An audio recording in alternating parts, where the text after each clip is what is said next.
নমস্কার বন্ধুরা, ডলি রন্ধনশালায় সবাইকে স্বাগত। আজকে আমি তোমাদের সাথে শেয়ার করব কাকরোলের রেসিপি। কাকরোল যারা একেবারেই খেতে অপছন্দ করে, এইভাবে রান্না করলে তারাও কিন্তু কাকরোল খেতে পছন্দ করবে। আর গরম গরম ডাল ভাত হোক বা রুটি পরোটা, সব কিছুর সাথেই কিন্তু খেতে দারুণ লাগে।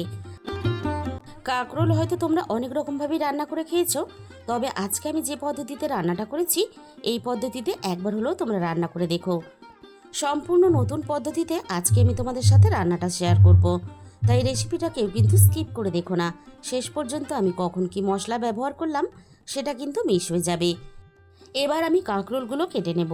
প্রথমে কাঁকরোলগুলো গোল গোল করে একটু পাতলা করে কেটে নেব। এবার দেখো আমি আলু ভাজার মতো লম্বা লম্বা করে কেটে নেব। কাঁকরোলগুলো একটু পাতলা পাতলা করে কেটে নিলে তাহলে খুব তাড়াতাড়ি কাঁকরোলগুলো সিদ্ধ হয়ে যাবে, তাই খুব বেশি কাঁকরোলগুলো মোটা করে কাটার দরকার নেই। সবগুলো কাঁকরোল আমি ঠিক একইভাবে কেটে নিলাম। এবার আমি আলুগুলো কেটে নেব। আলুগুলো ঠিক আমি একইভাবে পাতলা পাতলা করে প্রথমে কেটে নিয়ে, আমরা প্রত্যেক দিনের আলু ভাজার জন্য যেভাবে আলু কাটি ঠিক সেইভাবেই আমি আলুগুলো কেটে নেব। অল্প একটু আলু দিলে তাহলে বাচ্চারাও খেতে পছন্দ করবে। আমি কাঁকরোল আর আলু ঠিক একইভাবে কেটে নিয়েছি।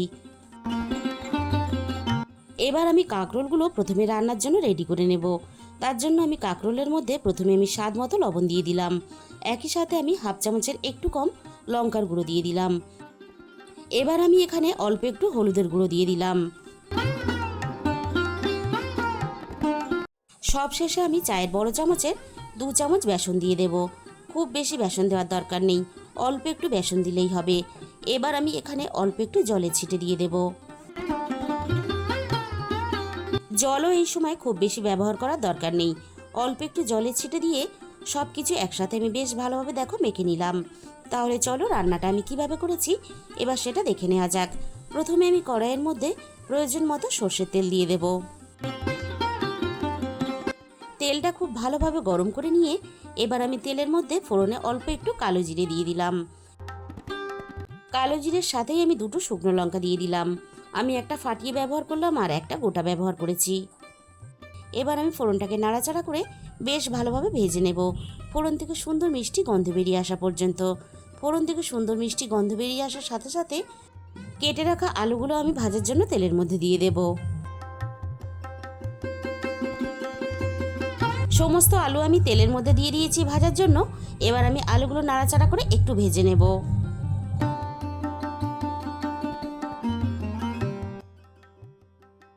3-4 মিনিটের মতো আমি আলুগুলো ভেজে নিয়েছি। এবার আমি রান্নার স্বাদ মতো লবণটা দিয়ে দিলাম। লবণের সাথেই আমি রান্নার প্রয়োজন মতো হলুদের গুঁড়ো দিয়ে দিলাম। এবার আমি লবণ আর হলুদটা নাড়াচাড়া করে আলুর সাথে বেশ ভালোভাবে মিশিয়ে দেব আর আলুটা একটু সময় নিয়ে ভালোভাবে ভেজে নেব। আলুটা একটু ভাজা ভাজা করে নিয়ে এবার আমি একটা মাঝারি সাইজের পেঁয়াজ কুচি দিয়ে দিলাম। এবার আমি আলুর সাথে পেঁয়াজটা নাড়াচাড়া করে ভালোভাবে ভেজে নেব।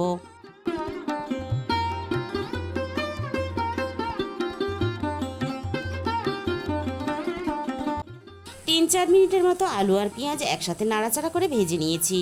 পেঁয়াজ আর আলু একসাথে একটু নরম হওয়ার জন্য আমি কড়াইটা একটু ঢাকা দিয়ে দিলাম। মিনিট 4-5 মতো আমি কড়াইটা ঢাকা দিয়েছিলাম। এবার আমি কড়াই থেকে ঢাকাটাকে সরিয়ে নিলাম। আলু আর পেঁয়াজ বেশ ভালোভাবে অনেকটাই নরম হয়ে গেছে। আমি আরও একটু আলু পেঁয়াজটা নাড়াচাড়া করে আরও একটু ভালোভাবে ভেজে নেব। আলুও ভিতর থেকে সুন্দরভাবে সিদ্ধ হয়ে গেছে। এবার আমি মশলা মাখানো কাঁকরোলগুলো দিয়ে দেব। লবণ আর মশলা মাখানোর জন্য কাঁকরোলগুলো বেশ অনেকটা নরম হয়ে গেছে। এবার আমি আলুর সাথে কাঁকরোলগুলো নাড়াচাড়া করে বেশ ভালোভাবে ভেজে নেব। আর এই সময় কিন্তু আমি গ্যাসের ফ্লেমটা মিডিয়াম টু লোতে রেখেছি।